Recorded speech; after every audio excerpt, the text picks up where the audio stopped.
let's now get into soft skills and skills for the job.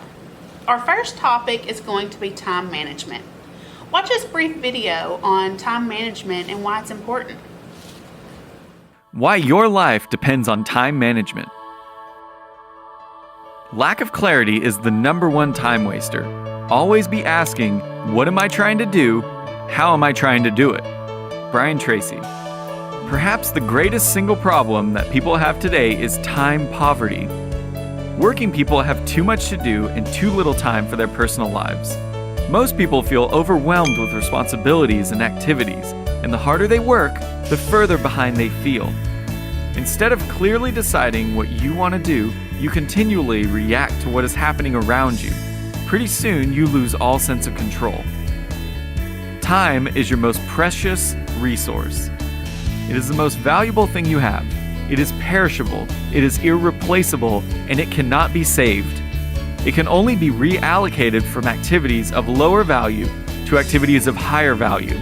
All work requires time.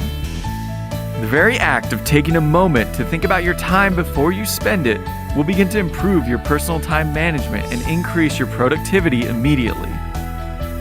Many people think that time management is only a business tool, like a calculator or a cell phone, or that it's something that you use to increase productivity and eventually be paid more money.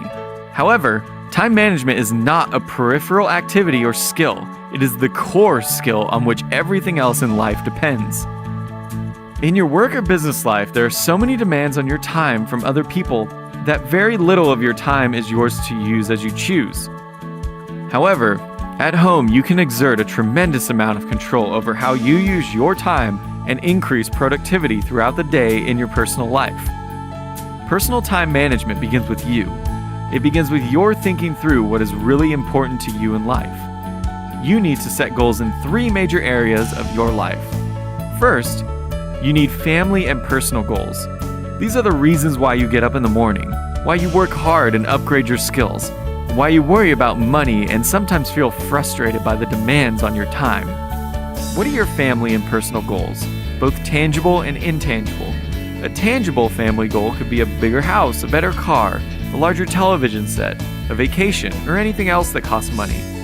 An intangible goal would be to build a higher quality relationship with your spouse and children, to spend more time with your family going for walks or reading books.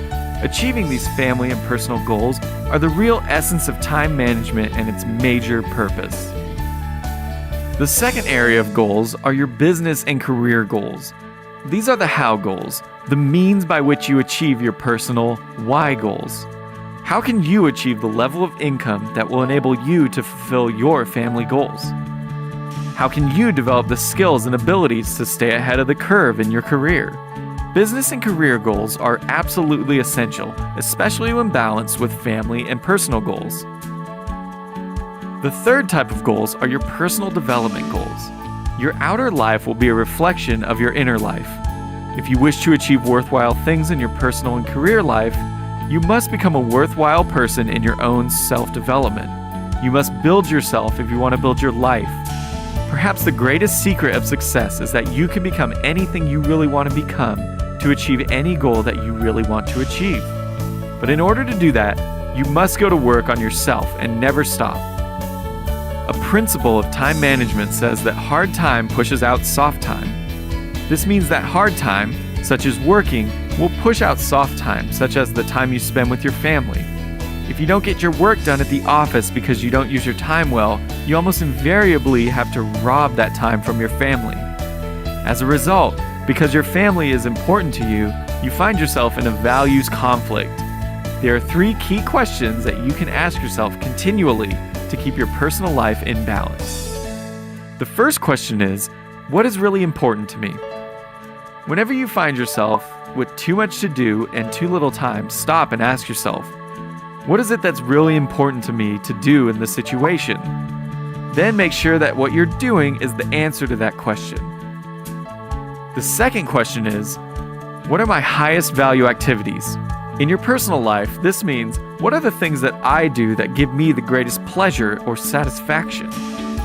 Of all the things that I could be doing at one time, what are the things I could do to add the greatest value to my life? And the final question for you to ask over and over again is, what is the most valuable use of my time right now?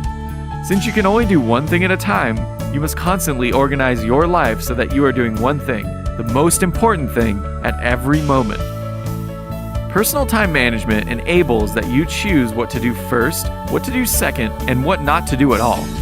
It enables you to organize every aspect of your life so that you can get the greatest joy, happiness, and satisfaction out of everything you do.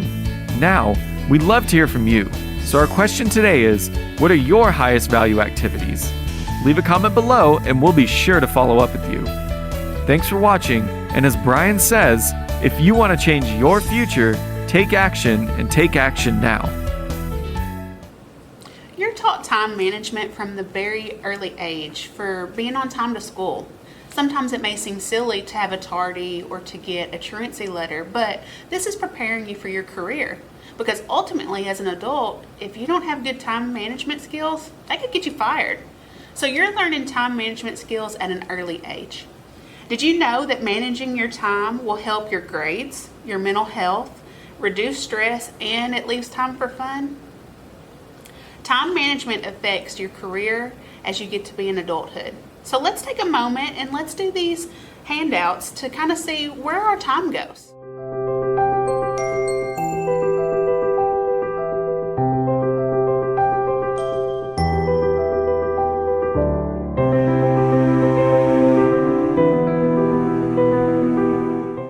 Our next soft skill today is leadership. Leadership is so important in 4-H. It's one of our core contents that we spend a lot of time teaching. Let's check out this video on leadership.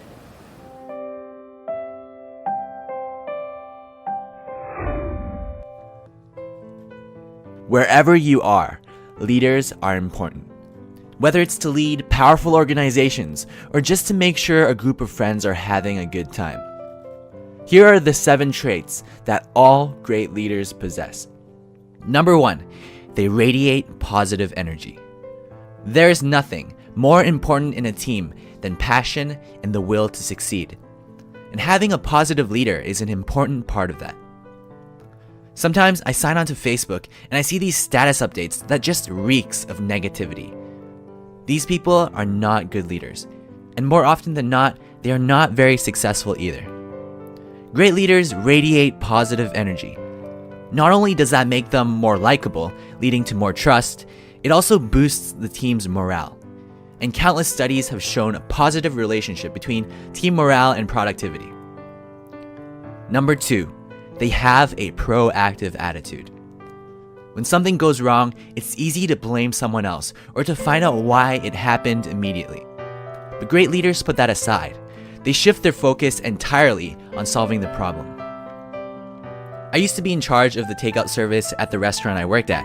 So basically, people would call to make their order, and my job is to make sure everything is packed and given to the right person. It was a really busy restaurant, so mistakes weren't that uncommon. This one time, after a customer came to pick up his food, I realized that we forgot to pack part of his order. I was fairly new at the time and I didn't know what to do, but luckily one of the owners of the restaurant was there, so I explained to him what happened. He didn't blame me. He didn't even ask how it happened. Instead, he told me to call the customer, apologize for what happened, and then tell him that we will personally deliver the missing part of his order to his house. At the end of the day, the owner sat down with me to talk about how we can prevent something like this from happening again, but he did it at the end of the day, not when the problem was still unresolved. Great leaders know what to focus on at any given point in time. They are proactive. Number 3, they delegate tasks completely. Great leaders realize that they can't do everything themselves, so they focus on the most difficult tasks and delegates the rest to others. Let's say you make more than $30 an hour, yet every week you still spend several hours cleaning your house and doing the laundry.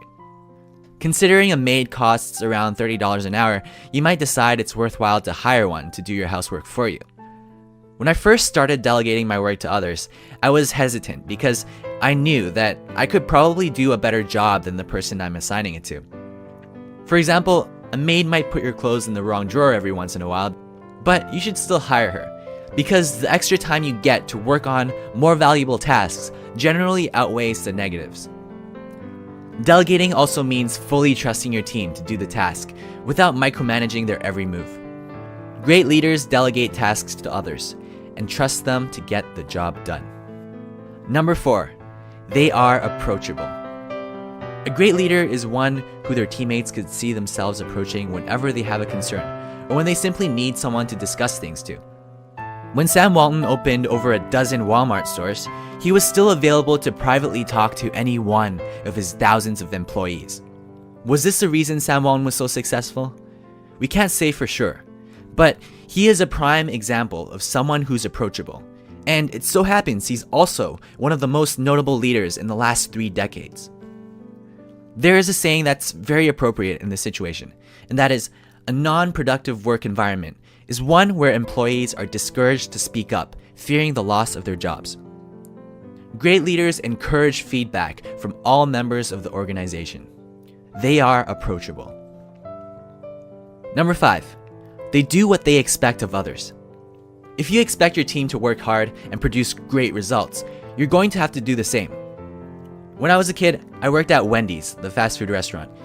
There were 2 managers there, Maria and Francis. Maria was very good at telling us what to do, but she would always be in her office talking on the phone with her boyfriend. We listened to her, but none of us really respected her. And that is because she doesn't place the same expectations for herself as she does for us. Francis, on the other hand, was different. He didn't have a lot of leadership traits. In fact, he even had trouble telling us what to do. But the one thing he did have was he pulled his own weight. When it was busy, he would grab the spatula and start flipping burgers alongside us. As a result, he gained the respect of everyone. Whenever he was our manager, we worked hard because we wanted to, for Francis. A great leader sets an example, and as a result, gains the respect of his or her entire team. Number 6, they are accountable. Your team's mistakes are your mistakes because you are their leader. Remember the restaurant example? When we left out part of the customer's order, the owner and I personally went to deliver what we missed. Imagine the owner of a restaurant coming to your doorstep to apologize for their mistake. That is unheard of, and yet that is exactly the level of accountability great leaders practice all the time. It's not just about responsibility, it's about taking the next step to make things right. Great leaders are accountable. And lastly, they are decisive. A lot of times, leaders have to make decisions that they are not sure of. But once they have enough evidence to suggest making that decision, they stick with it, and they do it with confidence. Imagine that you are the commander of an army, and you have to make the decision whether to enter the enemy territory from the north or from the west. There's no information as to which one makes more sense, but you will still have to choose. Because without you, their leader, half of your army might decide to invade from the north and half from the west, and some might even call it quits and retreat. Therefore, your job as a leader isn't to always make the right decision, but it's to make a decision in order to keep the team together. Wrong decisions could be fixed, but a scattered team is a recipe for disaster. Great leaders are decisive and confident in their decisions. I hope these tips help you become a better leader. And as always, I hope you enjoyed it. Don't forget to subscribe to see more awesome videos like this one. Hopefully through that video you learned some things about leadership and why it's so important. So in this video it talked about positive role models and kindness. Those are 2 things so very important to leadership. Being a good role model, you can do that now. Maybe it's to your younger siblings, or maybe it's to some kids who are younger than you in class or in school. Make sure that you are always kind to everybody, and kindness is contagious. So continue that through all of your school classes. Why is kindness a big part of leadership?